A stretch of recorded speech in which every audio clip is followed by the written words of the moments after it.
Well, good morning, y'all. This is Matthew out at the Piney Woods Homestead. Welcome back to the channel. Been on the couch for a few days, been under the weather, but I'm ready to get back at it. The sun is out. Rooster's trying to learn how to crow. Sounds kind of funny because it's like a teenage boy when his voice is changing. This old rooster's trying to learn how to crow.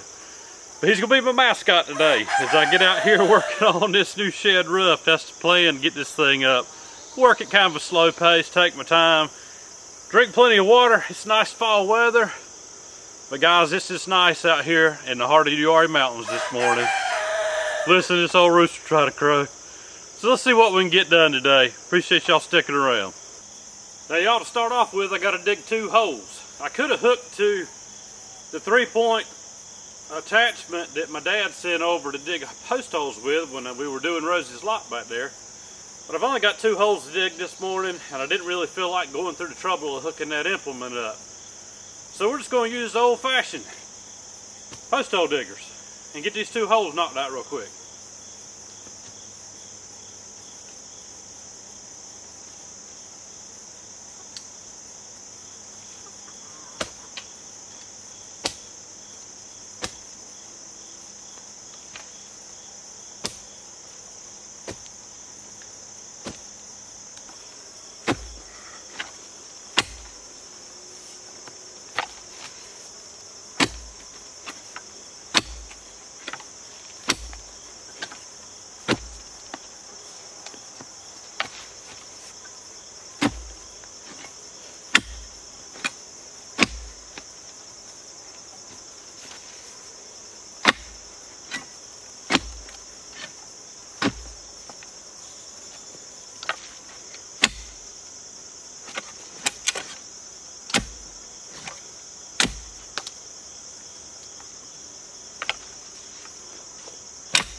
Now let's see how deep this hole's getting to be here.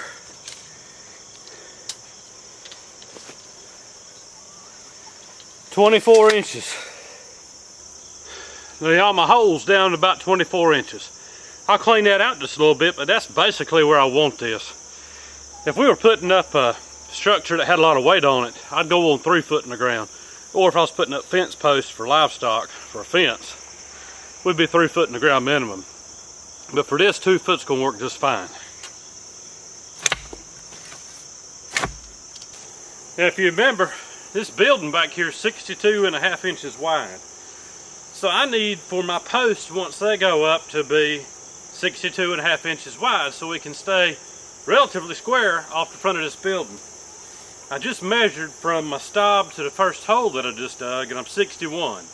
So I need to make sure when I dig this second hole for the second post that I can get that 62.5 inch wide post that I'm looking for to match up to the building.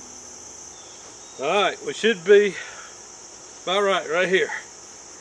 Get this hole dug.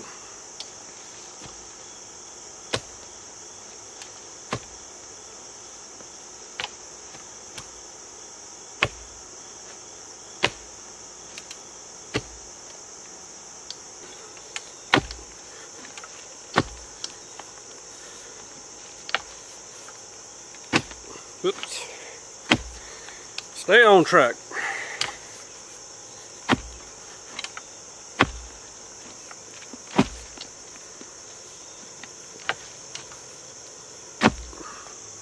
Now I'll tell y'all a funny little story.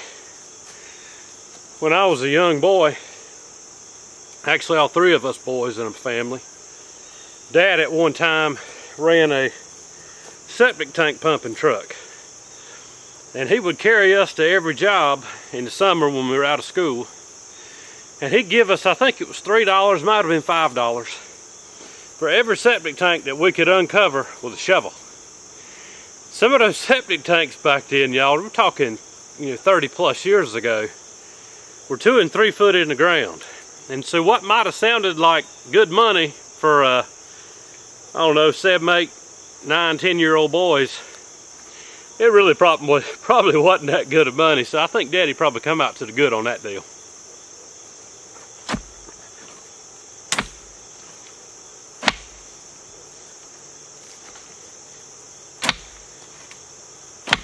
At least this is pretty easy digging. Good looking soil too. It's gonna be even better once it starts getting chicken poop on it. Y'all, we're getting there, almost done at 24 inches. It ain't took me 5 minutes or less.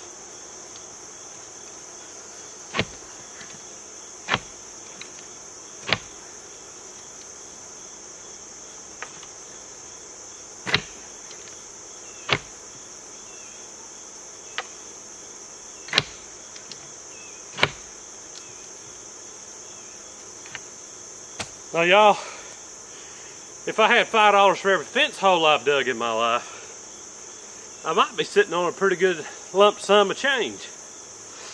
I can remember in high school, shop teacher took us boys out one day to teach us how to dig fence post holes. And he said, anybody want to volunteer? I said, yeah, me. Because I thought I can show these boys how to do it, because I've been doing this since I was old enough to tow the post hole digger. And sure enough, shop teacher was like, I believe you've done this time or two. So yeah, I had done it a time or two, and I'm still doing it. Working hard still. But I like it. All right, we almost down to 24.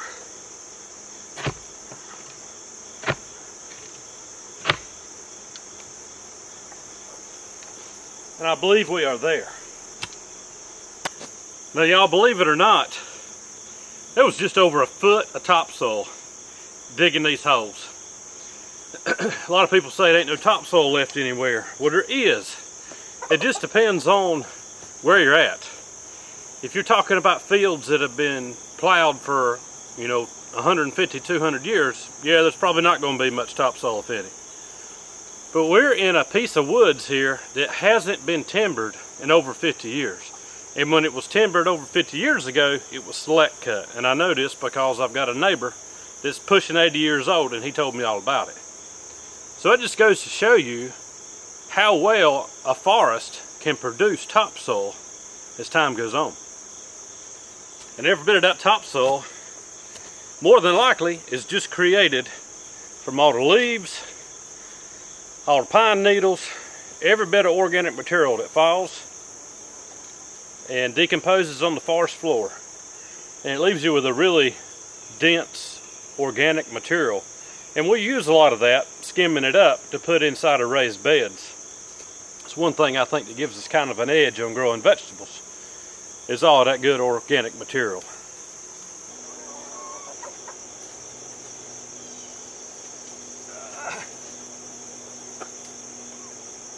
Alright, now we're going to put these 4x4s down in these holes. And I'm going to tell you, they are heavy.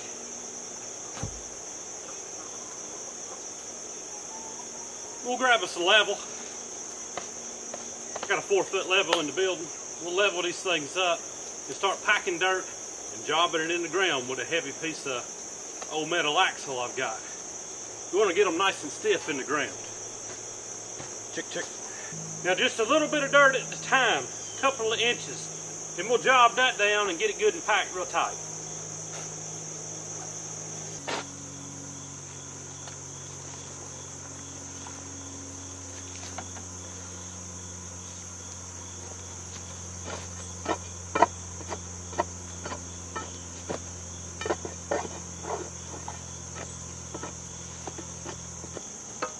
Now we want this timber to be plumb.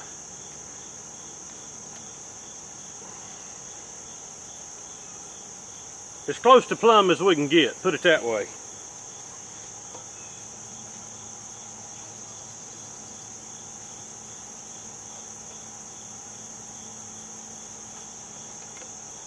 And we'll check it a couple of times as we're jobbing that dirt down in the ground.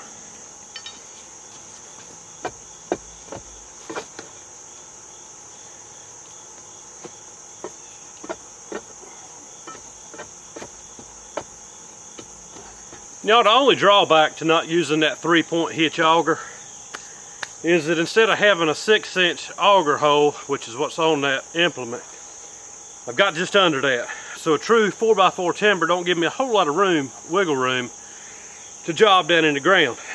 So you just have to be patient and keep working it.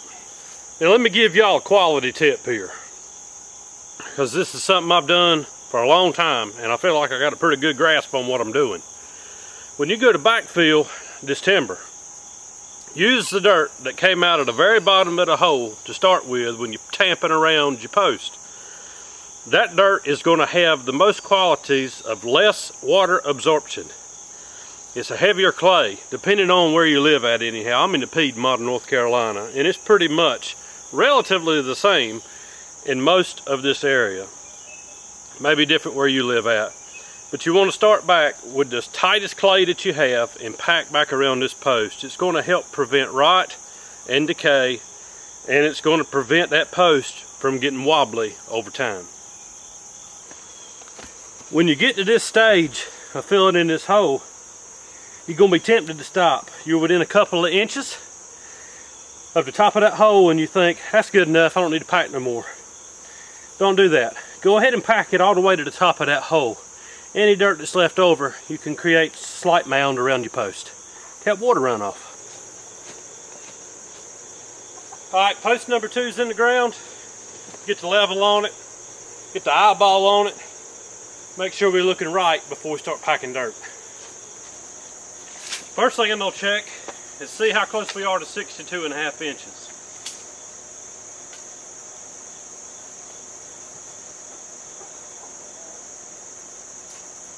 And I am off just a little bit. But you know what? I believe we can make it work.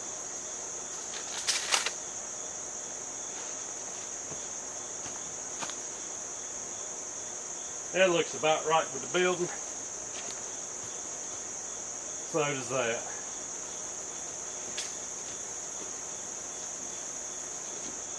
"60 inches. 61. If I can bring the top out a little bit, we're going to be a lot closer than I actually think. Get this 4-foot level on it. And y'all, we're about right there. On the back side.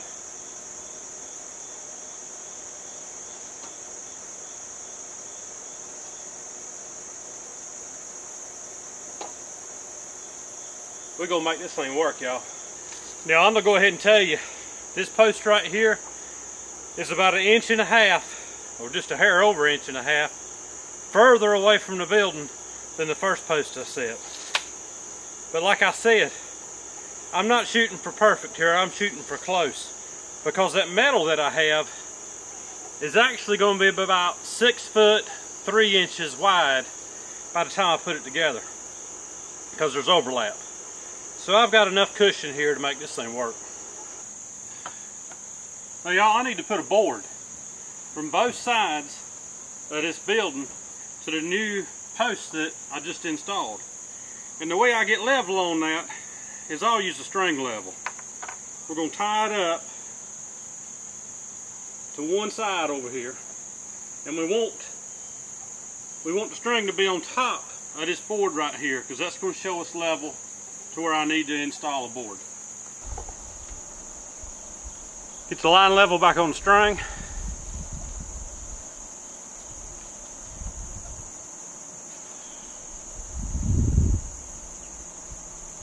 Pull it up. See where level's at. Pull it a little tight.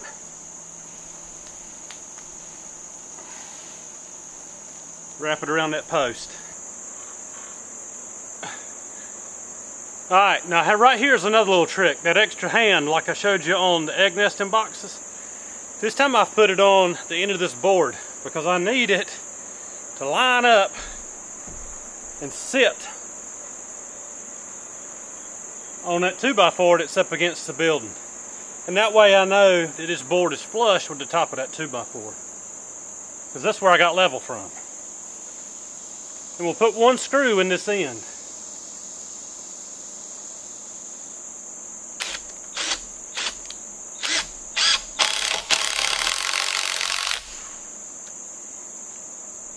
Then I can come back with some nails and finish it off.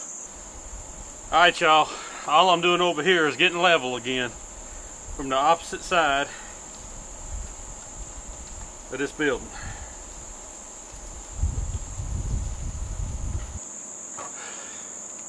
Alright y'all, what I'm trying to do is get away with one center support, and I'm just eyeballing where center is. And I believe I can do that just fine. Then I'll come back over this with some laps, whatever you want to call it, furring strips, just pieces of board. I put it over the top of these. That'll be what I screw my tin to, or my metal. So I'll go ahead and get these installed. Y'all, it's a challenge doing this kind of work by yourself. I could have Lisa out here helping me, but she's got her own business to take care of, and I've just learned how to adapt over the years at doing some things on my own. So let's keep working. Alright y'all, I'm about tired of climbing up down this ladder, but I got just a little bit more to go. My old knees don't like ladders. That's why I don't get up in a ladder stand to deer hunt anymore. Just can't climb it hardly. Squatting down, all that mess.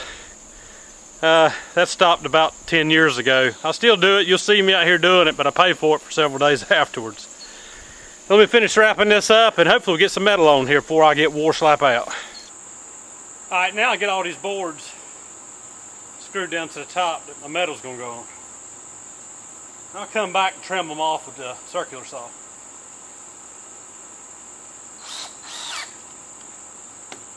Using some of these stainless screws that I have thousands of.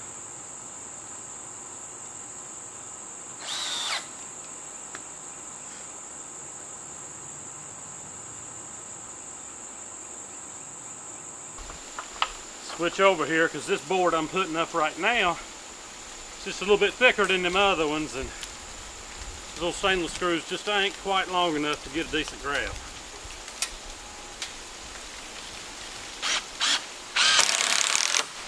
But these will. I could use nails, but I really don't feel like using the hammer right now. I'm about wore out, but I know, try to keep going. I want to get this thing done. Tired of seeing it out here not done.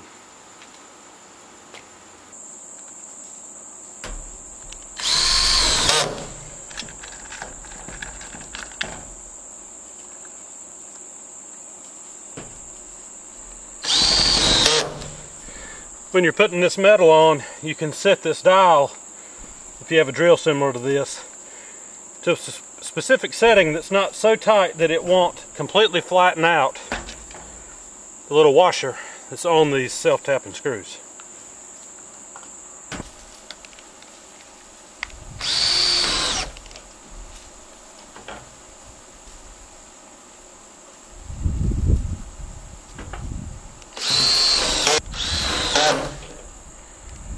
And it's as simple as that, y'all, putting these screws in. I got to go down here to Rosie's lot. Got some more metal down there. Need one more sheet, and that's going to finish off this little roof. And I'm glad. It's like I said, I'm about tired of messing with it, but man, it's looking better. And once it's up, and you ain't got to worry about it. No maintenance to do on this metal roof. It should outlast me. And hopefully I got a ways to go. Alright y'all, one deer stand, a chicken coop, chicken roof. Surprisingly square, believe it or not.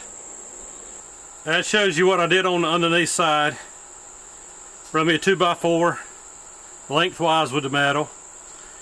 Come back with two pieces of basically furring strips. Actually 3 pieces. And screwed the metal on it. It ain't going nowhere, y'all.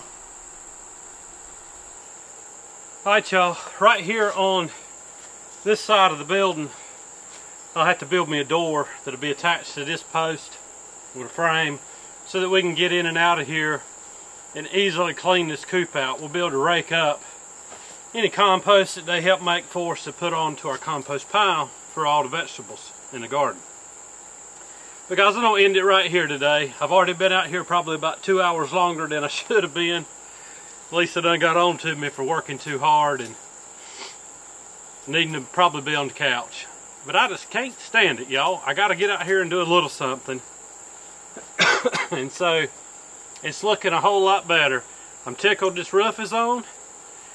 Now all I got to do is get a tree down in a few days. No time soon. I don't feel like running a big heavy chainsaw right now. We'll get a tree down, get it on the mill, get everything milled out so I can set. I need 4 more of these 4x4s. And probably need some 2x6s so I can run my laterals down to attach the chicken wire to. It's going to be a fairly long coop, about 24 feet long I think, maybe a shade over. But guys, I appreciate you spending a little bit of time with us today at the Piney Woods Homestead. As I worked on this deer stand and chicken coop, and y'all, we are halfway done with it. Still got to build a door for the front, put some wire on the back door, and maybe a little shutter, so in the winter time I can close that off, keep these birds a little bit warmer when it gets really cold. But guys, I've enjoyed it. Appreciate you hanging out. Hit that old like button, subscribe to the channel if you hadn't. We love living this way, and we want to inspire you to live this way too, if it's something you want to do. And if it ain't, you can just enjoy watching us live this way, because it is rewarding, growing your own food, raising your own food. Y'all have a great week, a great day. See you on the next video.